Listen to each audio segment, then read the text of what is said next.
یہ بڑی ہوشیار لڑکی ہے، رانا نے سگار سلگاتے ہوئے کہا۔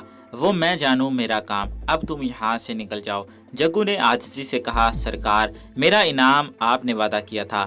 رانا نے جیب سے 100 کے 5 نوٹ نکال کر جگو کے حوالے کیے۔ جگو سلام کرنے کے بعد بیٹھک سے نکل کر گاؤں کی اندھیری گلی میں غائب ہو گیا۔ اس کے جاتے ہی رانا جے سنگھ نے اپنا الٹا ہاتھ بے ہوش روبی کی گردن کے ساتھ لگایا۔ روبی کا دل نپی تلی تال کے ساتھ دھڑک رہا تھا، اس کا بدن گرم تھا۔ رانا کے چہرے پر ہولناک جذبوں کا ایک سایہ لہرا رہا تھا۔ مجھے اس کے ہوش میں آنے کا انتظار کرنا ہوگا۔ رانا پیچھے ہٹ گیا، پھر کچھ سوچ کر دوسرے کمرے میں چلا گیا۔ خانہ بدوش جگو نے کہا تھا کہ لڑکی کو صبح ہوش آئے گا۔ صبح ہونے میں زیادہ دیر نہیں تھی۔ رانا اس وقت تک شراب سے دل بہلانا چاہتا تھا۔ اس نے اپنی رازدار نوکرانی کو دوسرے کمرے میں بھجوا دیا تھا۔ رانا کی پتنی حویلی کے اوپر والے منزل میں اپنے بیڈ روم میں سو رہی تھی۔ وہ ایک مجبور اور خاندانی رسم و رواج میں جکڑی ہوئی عورت تھی اور اپنے خاوند کی بد عادتوں سے اچھی طرح واقف تھی، مگر وہ محل نما حویلی میں رہ کر اپنے بچوں کی اچھی طرح سے پرورش کرنا چاہتی تھی۔ رانا جے سنگھ نے ایک جام بنایا اور وکٹورین طرز کی اونچی پشت والی کرسی پر قد آدم آئینے کے سامنے بیٹھ کر ہلکے ہلکے گھونٹ بھرنے لگا۔ دیوار سے لگا لمبے پینڈولم والا کلاک آہستہ آہستہ چل رہا تھا۔ رات کا پچھلا پہر آہستہ آہستہ گزر رہا تھا۔ دوسری طرف ایسا ہوا کہ روبی کو ہوش آ گیا۔ شاید یہ اس کی قوت مدافعت تھی یا جوانی کے خون کا جوش تھا کہ بے ہوشی کے سگریٹ کا اثر وقت سے پہلے زائل ہو گیا۔ روبی نے آنکھیں کھول دی۔ اسے محسوس ہوا کہ نرم نرم بستر پر لیٹی ہے۔ چھت کے ساتھ چھوٹا سا فانوس جل رہا تھا، جس کی روشنی میں روبی کو سامنے دیوار پر لگی کافی بڑی رنگین تصویر نظر آئی۔ اس نے فوراً پہچان لیا، یہ رانا کی تصویر تھی جو رات نوٹنکی میں بیٹھا اسے بری نظروں سے دیکھتے ہوئے بار بار پہلو بدل رہا تھا۔ روبی کے دماغ میں الٹی فلم چلنے لگی۔ سارا معاملہ ایک دم اس کی سمجھ میں آ گیا۔ جگو نے اسے شیر خان سے ملاقات کرنے کے بہانے رانا کے حوالے کر دیا تھا۔ روبی پلنگ پر اٹھ کر بیٹھ گئی۔ کلاک کی ٹک ٹک کے سوا کمرے میں اور کوئی آواز نہیں آ رہی تھی۔ روبی کا ذہن بڑی تیزی سے کام کرنے لگا تھا۔ یہ بات اس سے چھپی نہیں تھی کہ اگر رانا نے اسے خرید لیا ہے تو وہ اس کی قید سے اتنی آسانی سے نہیں نکل سکے گی، جبکہ وہ ابھی اسی علاقے میں رہنا چاہتی تھی۔ مجھے کیا کرنا چاہیے؟ روبی کا دماغ گرم ہو گیا۔ وہ پلنگ سے اٹھ کر دروازے کے پاس گئی۔ دروازے پر موٹا تالا پڑا تھا۔ کمرے میں کوئی کھڑکی بھی نہیں تھی۔ ایک دروازے پر پردہ گرا ہوا تھا۔ روبی پردے کے قریب گئی اور اس نے ذرا سا پردہ انگلیوں سے کھسکا کر دیکھا۔ دوسری جانب رانا شراب سے جی بہلا رہا تھا۔ وہ دبے پاؤں چلتی واپس پلنگ پر آ کر لیٹ گئی۔ اس نے آنکھیں بند کر لیں۔ وہ ایک فیصلہ کر چکی تھی، اسے ہر حالت میں راجستھان کے اس علاقے سے اپنے جیون ساتھی اور محبوب دوست شیر خان کو ساتھ لے کر پاکستان کی سرحد پار کرنا تھی۔ اسے قدموں کی آواز سنائی دی۔ رانا جے سنگھ دوسرے کمرے سے نکل کر روبی کے پلنگ کے پاس آ گیا۔ اسے جھک کر دیکھا اور پھر قالین پر ٹہلنے لگا۔ اس کے ایک ہاتھ میں سگار سلگ رہا تھا۔ کمرے کی بند فضا میں سگار کی تلخ سی بو پھیل گئی تھی۔ روبی نے دل ہی دل میں ایک بار پھر اپنی اسکیم پر غور کیا اور پھر آنکھیں کھول کر مصنوعی گھبراہٹ کے ساتھ بولی، میں کہاں ہوں جگو بابا، جگو بابا۔ رانا جلدی سے پلنگ کی طرف آ گیا اور روبی پر جھک کر سخت لہجے میں بولا، جگو بابا تمہیں میرے پاس بیچ گیا ہے۔ اب تم میری ملکیت ہو، میری کنیز ہو، میری داسی ہو۔ اگر شور مچایا تو تمہاری لاش بھی کسی کو نہ ملے گی۔ روبی نے اپنی سوچی سمجھی اسکیم پر عمل کرتے ہوئے بڑی دلیری کے انداز میں رانا کی طرف دیکھا اور بولی، کنور جی، جگو بابا سے مجھے خریدنے کی کیا ضرورت تھی؟ میں تو پہلے بھی آپ کے ہاتھ بک چکی تھی۔ نوٹنکی میں آپ کو دیکھا تو آپ پر 100 جان سے فدا ہو گئی۔ میرے دھن بھاگ کے کام دیو نے مجھے آپ کے قدموں میں لا کر ڈالا۔ رانا جے سنگھ کے چہرے کے تاثرات ایک دم سے بدل گئے۔ وہ روبی کی جوانی اور اس کے حسن سے بے حد متاثر تھا، مگر اسے یقین نہیں تھا کہ یہ خانہ بدوش لڑکی خود بھی اس پر فدا ہو گئی ہے اور اس کے سامنے اتنی جلدی ہتھیار ڈال دے گی۔ آج تک رانا جے سنگھ نے اپنی بدکاریوں اور عیاشیوں کے سلسلے میں جتنی عورتوں کو اپنی ہوس کا نشانہ بنایا تھا، ان سب نے زبردست مزاحمت کی تھی، مگر رانا نے ان مظلوم عورتوں کو مروا کر حویلی کے تہہ خانے میں ان کی لاشوں کو دبا دیا تھا۔ روبی ان سب لڑکیوں سے زیادہ خوبصورت اور جوان تھی اور خود سپردگی کی انتہائی کیفیت میں تھی۔ अय्याश राना का दिल भी इस पर आ गया था और वो इसे काफी देर तक अपने पास रखना चाहता था और खुशकिस्मती से खेल खेलने के लिए इसे मैदान साफ मिल गया। राना ने रूबी के कंधे को प्यार से सहलाते हुए कहा, तुमने ये बात पहले क्यों न बताई कौशल्या। रूबी ने मसनूई अदाओं के तीर चलाते हुए कहा, कुंवर जी आपने मौका ही नहीं दिया। फिर हाथ से अपना माथा दबाते हुए बोली, कमबख्त जग्गू दादा ने मुझे नाहक बेहोशी का सिगरेट पिला दिया। आप एक इशारा करते, मैं बेदाम दासी बनकर आपके पास आ जाती। राना पलंग की पट्टी पर बैठकर सिगार को उंगलियों से घुमाते हुए बोला, वो बदबख्त तो मुझसे भारी रकम लेकर उड़ा। कह रहा था तुम्हारे मामा का भी मुंह बंद करना है। ये मामा कहाँ से टपक पड़ा। रूबी ने दिमाग पर जोर दिया। फौरन समझ गई कि जग्गू ने पूरा ड्रामा खेला है। वो इसे बुरा भला कहते हुए बोली, जग्गू मेरा असली बाप नहीं है। हाँ, मेरा मामा जरूर हमारे साथ था। राना ने रूबी की तरफ मुस्कुराकर देखते हुए कहा, खैर कोई परवाह नहीं, अब वो कभी इधर का रुख नहीं करेगा। तुम बेफिक्र होकर यहाँ रहोगी। रूबी ने जल्दी से राणा जय सिंह का बाजू थाम लिया और आंखों में मसनूई आंसू भरकर बोली, कुंवर जी आप मुझे छोड़ तो नहीं देंगे। भगवान के लिए ऐसा कभी न कीजिएगा। मैं आपकी दासियों की दासी बनकर रह लूंगी। बस सिर्फ आपके दर्शन कर लिया करूंगी, मुझे और कुछ नहीं चाहिए। इस किस्म की जज्बाती मोहब्बत का इजहार तो राणा जय सिंह की अपनी पत्नी ने भी इसके आगे कभी नहीं किया था। राणा जय सिंह को यूं लगा जैसे वो पहली बार मोहब्बत की बोली सुन रहा है। इसके जज्बात में हिजान सा बर्पा होने लगा। इसने रूबी को अपनी बाहों में भर लिया। रूबी ने राणा के होंठों पर अपनी उंगली रख दी और शर्मा कर कहा, कुंवर जी मैं अब तो आपकी दासी हूँ, जीवन भर आपकी सेवा करूंगी। मगर क्या। राणा जय सिंह के खून में फ्रांसीसी वाइन जोश मार रही थी। रूबी ने राणा के कान में सरगोशी की और लिजा कर मुंह दूसरी तरफ कर लिया। राणा जय सिंह ने रूबी का माथा चूम लिया और बोला, कोई बात नहीं। रूबी ने राणा जय सिंह के बाजू थाम लिए और बोली, सिर्फ 4-5 दिन की तो बात है कुंवर जी, मुझे इतने ही दिन लगते हैं, फिर मैं आपके कदमों में पड़ी रहूंगी। राणा पलंग की पट्टी से उठ खड़ा हुआ और कहने लगा, अब तुम आराम करो कौशल्या, मैं दिन में आऊंगा, नौकरानी तुम्हारा हर तरह से ख्याल रखेगी। इसने रूबी के माथे को चूमा और तेज तेज कदमों से निकल गया। दूसरे दिन दोपहर के बाद राणा ने रूबी को इस हवेली से थोड़ी दूर एक दूसरी हवेली में पहुंचा दिया, जो निस्बतन वीरान जगह पर किसी पुराने महल की खस्ता 4 दीवारियों के अंदर बनाई गई थी। महल खंडर बन चुका था मगर हवेली की हालत बेहतर थी। यहाँ सतूनों वाले अलान भी थे, रोशनदान बरामदे भी थे। 4 दीवारियों के अंदर छोटा सा बागीचा था। रूबी को दूसरी मंजिल की एक ऐसी कोठड़ी में रखा गया जिसकी वाहिद अकबी खिड़की नीचे गहरे खड्ड की तरफ खुलती थी। इस खड्ड में चट्टानों के नुकीले पत्थर भरे हुए थे। अपने जज्बाती लगाव और रूबी के वालहाना इजहार इश्क के बावजूद राणा रूबी के बारे में मोहतात था। अगरचे रूबी को हवेली की दूसरी मंजिल में चलने फिरने की इजाजत थी, लेकिन वो निचली मंजिल में नहीं उतर सकती थी। जीने के दरवाजे पर दूसरी तरफ से ताला लगा दिया गया था। रूबी ने इस सिलसिले में राणा से बात करने की जरूरत महसूस न की, इसलिए तो सिर्फ 2-4 दिन की मोहलत चाहती थी कि इसकी इज्जत भी महफूज रहे और वो शेर खान को जेल से फरार करवाने के बारे में किसी स्कीम पर गौर भी कर सके। और ये मोहलत इसने अपने अय्यारी और होशियारी से हासिल की थी। हवेली में राणा का खास राजदार नौकर रूबी के लिए खाना लेकर आ जाता था। हवेली के बाहर राणा के 2 हट्टे कट्टे बॉडीगार्ड 24 घंटे पहरा देते थे और इनके पास रिवॉल्वर और खंजर थे। राणा रोजाना शाम को रूबी से मिलने आता और वो बेपनाह मोहब्बत की अदाकारी करती, मगर राणा को अपनी कुदरती बीमारी का बहाना बनाकर इसे एक खास हद से आगे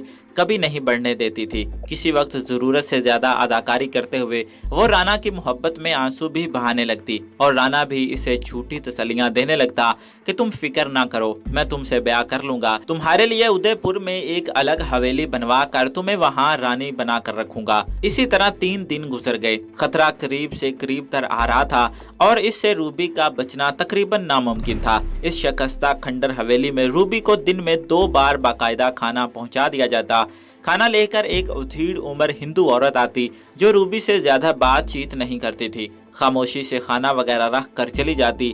पहले ही रोज जब वो दोपहर को खाना लेकर आई तो खाने के साथ कुछ फल भी थे। राना रूबी या कौशल्या को सेहतमंद देखना और रखना चाहता था।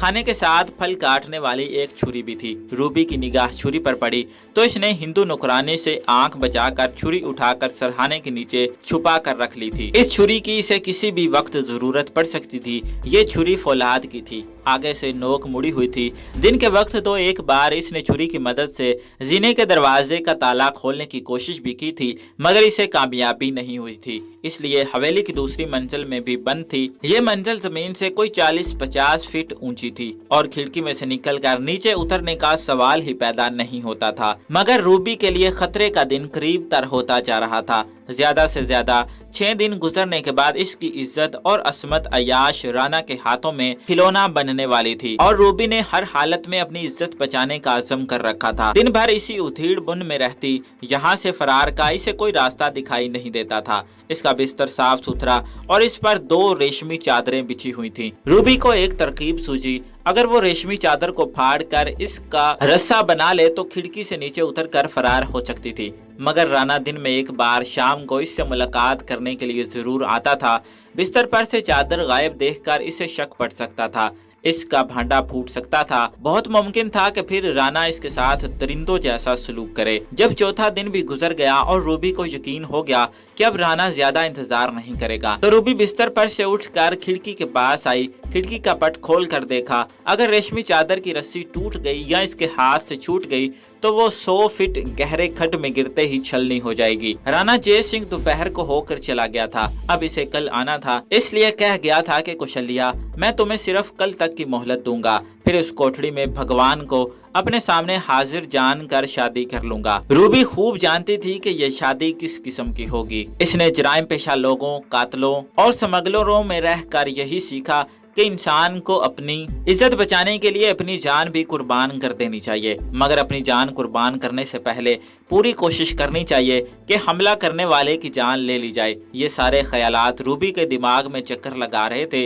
रूबी की उम्र 17-18 साल की थी, मगर जराइम पेशा माहौल ने इसे नाडर, दलेर और खूनखार बना दिया था। राणा जय सिंह के साथ इसने इंकसारी से जो काम लिया था तो इसलिए सिर्फ अपनी इज्जत महफूज रखने और शेर खान को थाने की हवालात से निकाल ले जाने की किसी स्कीम पर अमल के लिए मोहलत हासिल करने की खातिर किया था। रूबी ने खिड़की बंद कर दी और कोठड़ी में टहलने लगी। फिर सरहाने के नीचे हाथ डाला और छुरी को नीचे से निकालकर पलंग की पट्टी के करीब गद्दे के नीचे छुपा दिया। रात का अंधेरा फैल गया। रूबी ने कोने की तपाई पर रखा हुआ टेबल लैंप जला दिया। इसके शेड का रंग गहरा था और कोठड़ी में इसकी धीमी धीमी रोशनी ही फैली रहती थी। इसने अंदाजा लगा लिया था कि अगर वो एक तरफ से चादर की पूरी नीचे तक चौड़ी चौड़ी कातरने काटने शुरू कर दे तो इसकी रस्सी खिड़की में से नीचे सतह जमीन की इस पट्टी तक पहुंच सकती थी। ये हवेली की दीवार के साथ सतह जमीन की लेवल पर बनी हुई पत्थर की कोई 6-7 ऊंची चौड़ी पट्टी थी। इसके नीचे गहरा खड्ड था। अगर दीवार को पकड़कर इस पट्टी पर एहतियात से चला जाए तो 10-12 फीट के फासले पर जमीन तक पहुंचा जा सकता था। ये सारे अंदाजे और कयास रूबी ने कितनी देर तक खिड़की में खड़े रहकर नीचे झांकते हुए लगाए थे। इसने चादर में से एक लंबी कातरन फाड़ डाली और फिर इसे बल देकर जोर से खींचा। रेशमी होने की वजह से वो काफी मजबूत थी और रूबी का बोझ सहार सकती थी। आधे घंटे के अंदर अंदर रूबी ने सारी चादर को फाड़ कर इसकी रस्सी बना डाली। फिर इसे खिड़की में से नीचे गिरा कर देखा। बाहर अंधेरा था, मगर आसमान पर जो सितारे चमक रहे थे इनकी फीकी फीकी रोशनी भी फैली हुई थी। रूबी का अंदाजा बिल्कुल ठीक निकला था। रस्सी का आखिरी सिरा नीचे दीवार की बाहर को निकली हुई पट्टी को छू रहा था। इसने रस्सी ऊपर खींच ली और इसे पलंग के नीचे एक तरफ छुपा दिया। रात के पिछले पहर का वक्त रूबी ने इसलिए चुना था कि इस वक्त इसे दूर रेतले खुश्क बंजर टीलों के पीछे किसी सड़क पर से गुजरते किसी ट्रक वगैरह की आवाज कभी कभी सुनाई दे जाती थी। इसका ख्याल था कि कोई सड़क है जो शहर को जाती है। अब इसने ये प्रोग्राम बनाया था कि वो शहर में जाकर किसी जगह रोपोश हो जाएगी और वहां बैठकर अपने महबूब शेर खान को छुड़ाने की कोई स्कीम तैयार करेगी। अगर राणा की हवेली में इसकी इज्जत खतरे में ना होती तो वह इसी जगह रहकर किसी स्कीम पर गौर कर सकती थी, मगर यहाँ तो इसे अपनी इज्जत के लाले पड़ गए थे। टेबल लैंप की धीमी धीमी बीमार सी रोशनी कोठरी में फैली हुई थी। राजस्थान के इलाके की नीम सहराई रात खुनक थी और खुली खिड़की में से ठंडी हवा के झोंके अंदर आ रहे थे। रूबी ने बिस्तर पर लेटकर आंखें बंद कर ली। एन इसी वक्त एक आवाज सुनाई दी। ये मोटर की आवाज थी। रूबी के कान खड़े हो गए। इस वक्त कौन आया होगा? मोटर हवेली के बाहर आकर रुक गई थी। कहीं राणा जय सिंह ने इसे ले जाने के लिए कोई आदमी तो नहीं भेजा। रूबी जल्दी से उठकर गैलरी में आ गई। फिर इसने खिड़की का पट हटाकर नीचे हवेली के सहन में देखा। दीवार वाले खंबे के साथ जलते बल्ब की रोशनी में इसने राणा जय सिंह को देखा। वो ऊपर वाले जीने की तरफ बढ़ रहा था। दो आदमी भागकर जीने की तरफ गए ताकि ऊपर वाले दरवाजे का ताला खोल दें। रूबी का दिल जोर से धड़क उठा। मुसीबत की घड़ी आ गई थी। जो हादसा इसके ख्याल में कल होने वाला था, इसने आज रात चुन ली थी। रूबी ने जीने के दरवाजे में कदमों की आवाजें सुनी। वो भागकर कोठरी में आ गई। इतना वक्त नहीं था कि वो रेशमी चादर की रस्सी खिड़की की दूसरी तरफ लटका कर फरार हो सकती। इसे फौरन पकड़ लिया जाता और फिर न सिर्फ इसकी इज्जत लुटती बल्कि राणा जय सिंह इसे बाद में कत्ल भी कर देता। बाहर गैलरी में कोई कोठरी के दरवाजे की तरफ बढ़ रहा था। फिर दरवाजा खुल गया। रूबी के सामने जय सिंह मौजूद था। इसकी सफेद रेशमी शेरवानी के सारे बटन खुले थे। गोल्डन कलर की असली स्लिक की कमीज पर पान के 2-4 धब्बे पड़े थे। हाथ में सिगार सुलग रहा था। इसने पी भी रखी थी और वो हल्के हल्के सुरूर में मुस्कुरा रहा था। इसने बाजू खोल दिए और पलंग की तरफ बढ़ते हुए बोला, कौशल्या, मेरे पास आओ, आज हमारी सुहाग रात है। रूबी को यह समझने में देर न लगी कि राणा जय सिंह आज फैसला करके आया है और इसलिए इसने शराब भी पी रखी है। रूबी ने भी अपने सारे तजुर्बे, अपनी सारी चालाकियों और होशियारियों से काम लेते हुए अदाकारी करनी शुरू कर दी। दिल आवेज मुस्कुराहट के साथ हाथ बांध कर कहा, कुंवर जी, दासी आप पर कुर्बान, मगर हमारा ब्याह तो कल होगा। कल आपकी दासी आशनान करके दुल्हन बनकर यहाँ बैठी होगी। राणा जय सिंह एकदम बिफर गया और गरज कर बोला, नहीं नहीं, हमारी शादी आज ही होगी। ये हमारी सुहाग रात है। इसने शेरवानी की जेब से चांदी की छोटी साइज की चौड़ी सी बोतल निकाली। दांतों से इसका ढक्कन उड़ाया और इसमें से जो कुछ भी था गटागट पी गया। फिर सिगार को फर्श पर फेंक कर पांव से मसल दिया और रूबी को बाहों में लेने के लिए पलंग पर आ गया। रूबी तड़प कर इसकी आगोश से निकल गई। राणा की सुर्ख आंखें और सुर्ख हो गई। इसका चेहरा गुस्से से सुर्ख हो गया। तुम मुझे बेवकूफ बना रही हो। मैं तुम्हें नहीं छोड़ूंगा। मैंने तुम्हारे जग्गू को 10,000 रुपए दिए हैं। तुम मेरी खरीदी हुई लौंडी हो। और राणा ने रूबी को दबोच लिया। रूबी कोई नरमो नाजुक लड़की नहीं थी। जुबान से वो बड़ी नरमी के साथ कुंवर जी कहती रही और बाजुओं से इसे अपने ऊपर से परे भी धकेल दिया। राणा को चढ़ी हुई थी। फिर भी मर्द आखिर मर्द होता है। औरत चाहे कितनी बहादुर हो, एक भरपूर मर्द का मुकाबला नहीं कर सकती। लेकिन रूबी के अंदर एक नाकाबिले शिकस्त ताकत आ गई थी। अय्याश राणा ने इसे पलंग पर गिरा दिया। रूबी तड़प कर दूसरी तरफ हो गई। अचानक रूबी को इस छुरी का ख्याल आ गया जो इसने पलंग के गद्दे के नीचे छुपा रखी थी। इसने पलंग पर से उठते हुए गद्दे के नीचे हाथ डालकर छुरी निकाल ली और इसे अपने पीछे छुपा लिया। नशे की हालत में राणा को कुछ पता न चल सका। रूबी पलंग के पीछे खड़ी राणा की तरफ देखते हुए बोली, कुंवर जी, आज मुझे माफ कर दीजिए। अय्याश राणा इसे गालियां देने लगा। इसने शेरवानी उतार कर परे फेंक दी और रूबी की तरफ बढ़ा। जो ही अपने बाजुओं में लिए रूबी को दबोचने के लिए इसके पास आया, रूबी ने अपना सीधा हाथ बाहर निकाला और पूरी ताकत से छुरी राणा के पेट में घोंप दी। रूबी को इसकी ट्रेनिंग मिली हुई थी। रूबी इस वक्त 17-18 साल की लड़की ही नहीं थी बल्कि एक तजुर्बाकार कातला की शक्ल इख्तियार कर चुकी थी। राणा जय सिंह के पेट में छुरी घोंपने के साथ ही इसने ऊपर की तरफ 4 झटके दिए और पेट को ऊपर पसलियों तक फाड़ने के बाद बाईं जानब आखिरी और जबरदस्त झटका देकर छुरी बाहर निकाल ली और जल्दी से पीछे हट गई। राणा की आंतड़ियां रस्सी के गुच्छों की तरह पेट से बाहर निकलकर नीचे झूलने लगी। खून पर नाले की तरह बहने लगा। राणा जय सिंह दहशत ज़दा होकर अपनी बाहर निकली हुई आंतड़ियों को देखने लगा। इससे पहले कि अय्याश राणा जय सिंह चीख मार कर पहरेदारों को बुलाता, रूबी ने पीछे से इसकी गर्दन पर आगे की जानब छुरी रख कर तेजी से पीछे खींच ली। इसकी शायरा कट चुकी थी। यहाँ खून का फवारा निकला। रूबी उछलकर खिड़की के पास चली गई। राणा के हलक से खर खर की आवाजें आने लगी। दोनों हाथों से अपनी बाहर निकली हुई आंतड़ियों को संभालता दाएं पहलू की तरफ गिर पड़ा। शायरा कट जाने से खून फवारे की तरह उबल रहा था। अब राणा के जिस्म में इतनी ताकत न रही थी कि वो किसी को मदद के लिए पुकार सकता। रूबी छुरी हाथ में लिए बिल्कुल तैयार खड़ी थी कि अगर इसने कोई आवाज निकाली तो इसका नरखरा भी काट देगी, मगर इसकी नौबत ना आई। थोड़ा सा तड़प कर राणा जय सिंह बेहोश हो गया या मर गया। रूबी ने टेबल लैंप की मध्यम रोशनी में इसे झुक कर देखा। अयाश राणा की आंखें बंद थी, होंठ खुले थे और इसके इर्द गिर्द खून का छोटा सा तालाब बन गया था जो साथ ही साथ जमता चला जा रहा था। रूबी ने अपने कपड़ों पर नजर डाली। इसने ऐसी तजुर्बाकारी से चाकू चलाया था कि इस पर खून नहीं गिरा था। छुरी दुश्मन के खून से जरूर लाल थी। रूबी ने पीछे हटकर छुरी को एक तरफ फेंक दिया और पलंग के नीचे से रेशमी चादर की बनाई हुई रस्सी निकालने लगी। अचानक जीने वाले दरवाजे पर किसी ने बुलंद आवाज में पुकार कर कहा, कुंवर जी महाराज। रूबी के हाथ रुक गए। ये शायद पहरेदार या बॉडीगार्ड था। जीने का गैलरी वाला दरवाजा खुला था, मगर कोई शख्स राणा जय सिंह के हुक्म के बगैर आगे नहीं आ सकता था। रूबी ने अपने बाल और लिबास दुरुस्त किया और कुछ सोचकर दरवाजे की तरफ बढ़ी।